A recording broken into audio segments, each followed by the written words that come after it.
Вот такие красивые елочки – лишь часть большой партии. Они уже почти готовы, чтобы отправиться к заказчикам и стать частью праздника. Каждый сувенир здесь – это не штамп, а маленькая история. Сегодня в работе почти 40 деревянных сюрпризов. От традиционных фигурок богатырей-ботуров до изящных новогодних елок, которые украшают оловянными миниатюрами. Сначала ребята делают форму из гипса, потом кропотливо красят ее вручную и укрепляют подставку. Я очень люблю эту работу, помогаю, всем помогаю.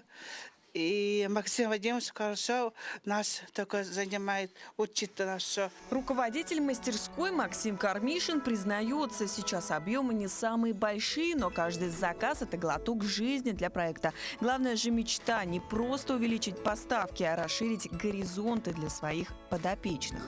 Ну вот, хочется более творческих заказов, каких даже творческих работ. Ну и плюс еще, когда долгое время работают над одним и тем же, даже с учетом того, что вот такой вот крупный заказ нам помогает жить по несколько месяцев потом. Ну, вместе с тем и получается так, что это определенный круг работ, и выполняя которые ребята не осваивают другие манипуляции.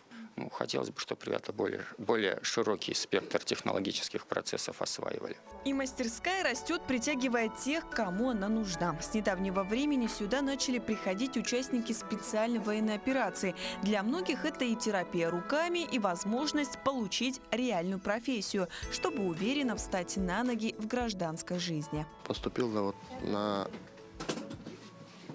курсы,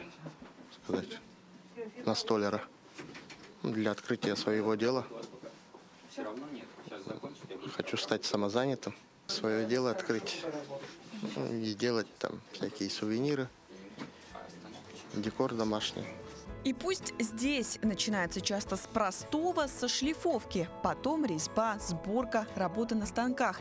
Инструкторы терпеливо знакомят ребят с инструментами от ручных стамесок до сверлильных и точильных станков.